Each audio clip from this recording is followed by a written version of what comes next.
So let's go ahead and take a nice deep, deep breath. Nice, easy and full breath. No need to force it, but slow and steady and all the way going down to the belly. And then also releasing that breath in an even, calm way. And I suggest we do that about 3 times. And each time you do take that easy breath, it is a signal to the body that, okay, all is well. You can let go of all the worries. Just take the time to breathe, because with the breath comes everything that we need that will last us till the next breath. And if we can stay present in this moment with this breath, then it is a perfect place to ease up,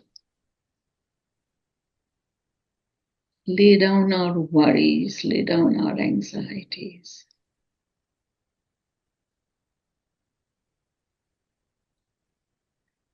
It is also an opportunity for us to move in the direction that we need to go.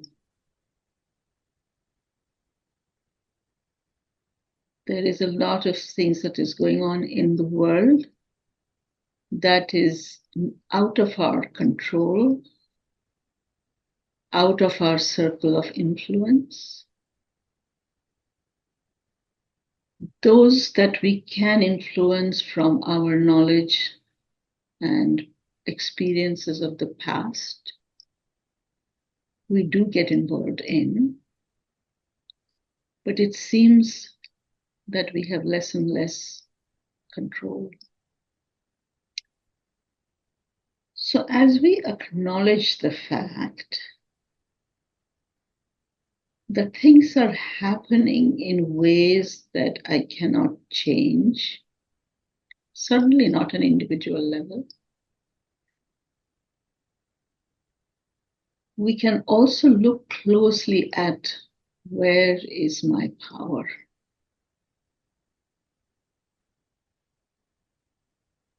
In order to recognize the source of my power, this breath is a very wonderful instrument. Because when we take that full and deep breath consciously, with the intention of releasing the stress, you will notice that inevitably that stress will go down a little bit, a tad. And if we continue to take that breath and remind ourselves right at this moment, right now, I'm okay. There is me, my body, my mind, my spirit, and I'm at peace and I'm at ease.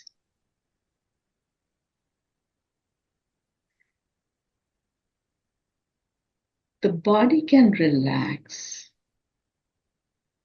but the mind has the hardest time to be present in the now.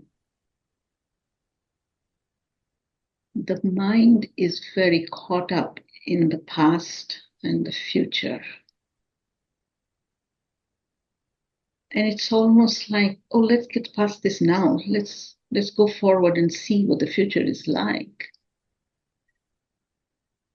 And yet, the mind does not have the wisdom to foresee the future from a new, innovative, and creative point of view. Because the mind is hooked to the past. The mind goes and looks at its past experiences and then projects it into the future. And when the future looks like something the mind thinks it has experienced, all the feelings around those experiences that are now recorded in the subconscious raise their ugly heads and say, this is what is about to happen. And this is the common way that our dependence on our mind will take us down this place of what we might consider very bleak. The path forward appears to be very bleak. And this is where we pause and acknowledge that we are a fractal, a part of the divine with our own creative spark.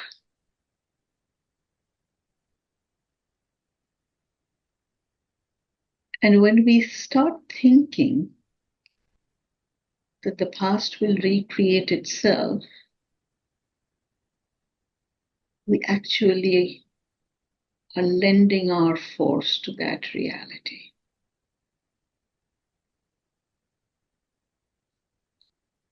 And while we don't want to be blind to all the possibilities, we can certainly put our weight behind that scenario which we wish to create.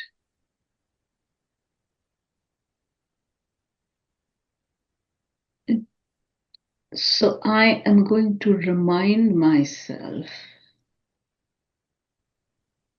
when I read a news that discourages me, when I see a weather forecast that fills me with apprehensions, I can take a deep breath and remind myself I do not have to go to the worst case scenario. It hasn't happened yet. And even though there is a possibility that it might, and perhaps it will, I'm going to expand the space around my thoughts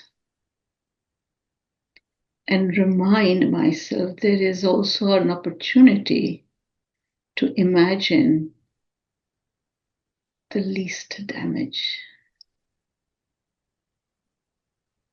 That which is foretold to become a category 5 somewhere can dissipate its energy and lose that power. And when I, in my power,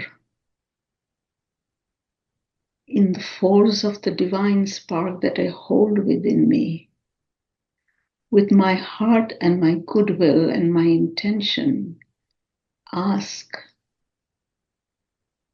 that this brutal strength is contained, is earthed.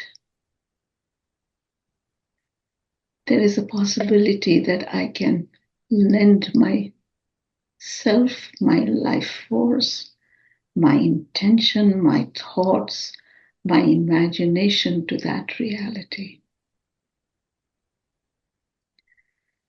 Let's go ahead and take a nice deep breath on that thought. Because this is no longer in the realm of friction. It is true. All realities are created. The seed of every reality is in a thought. A thought somebody thought, and then it percolated across people. So we are going to spend a little bit of time here creating a softer reality, a gentler reality, a kinder reality.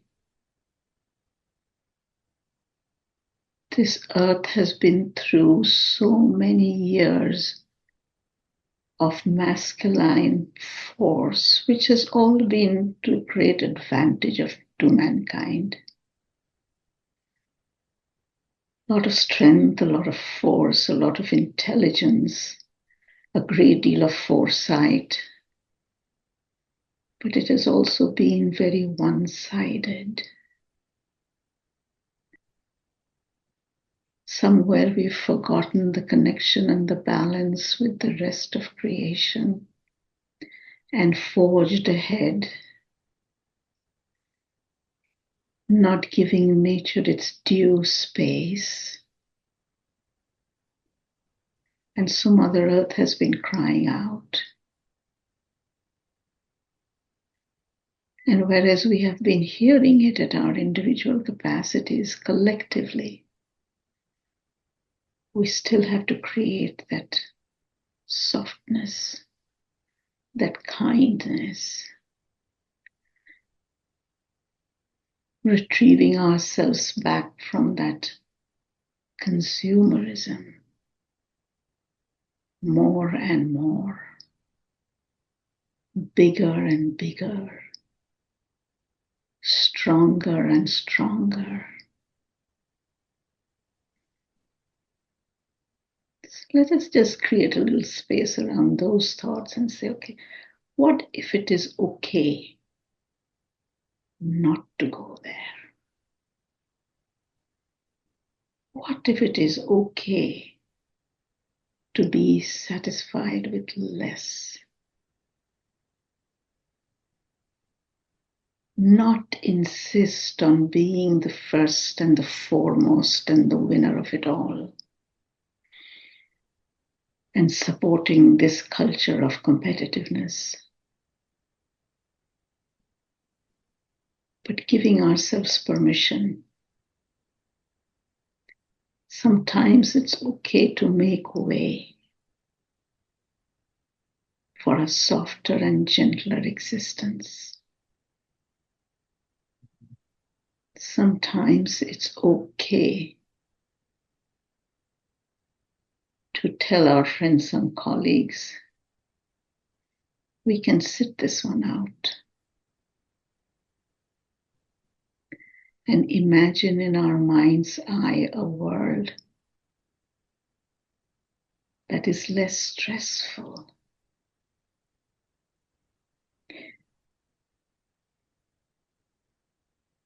where all challenges are met with a degree of equanimity,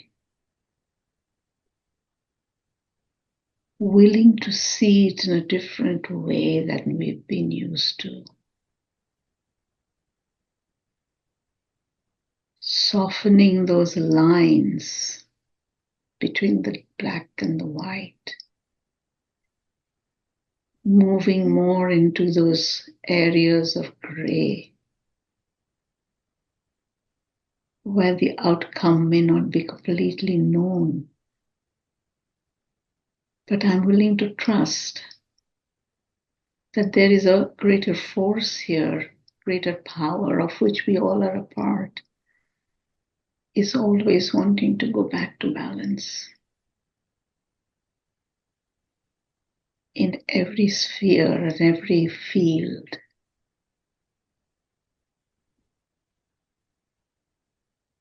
And I am subscribing to that team.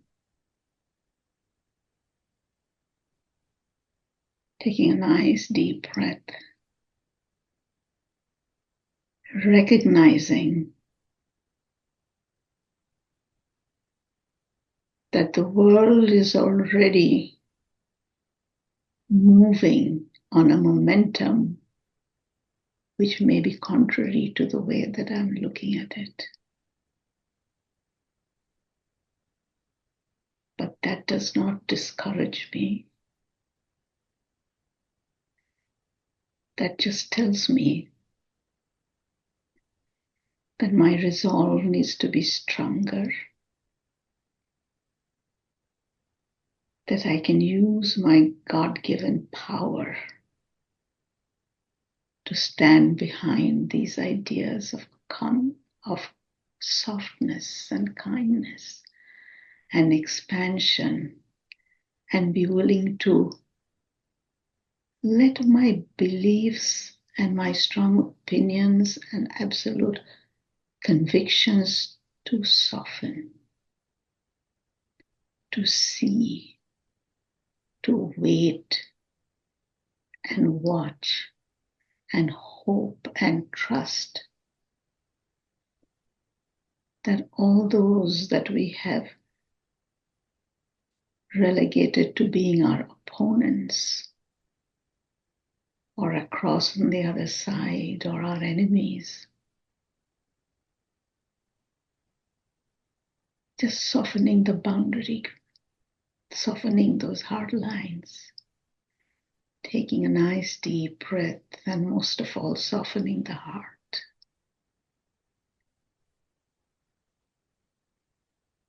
And we are starting right here where we are, at our homes, with our children, with our partners, at our schools, with our students, our colleagues, our neighbors, all the people that we have held separate and different and moved away from. I'm making space for them. It's not necessary to go ahead and hang out with them, at least not quite yet. But as I take my breaths, I'm softening my heart. I'm expanding this space for other ideas, other opinions, and willing to take the time to feel that energy, look at it.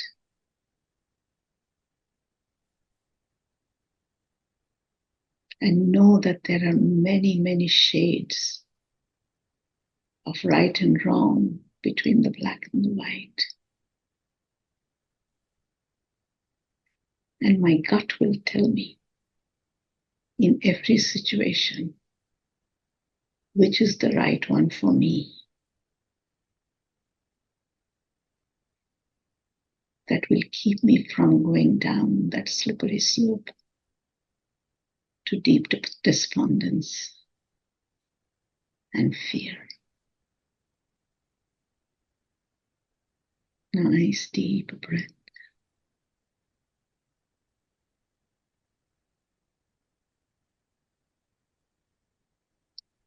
Thank you, thank you, thank you for the opportunity to practice softening.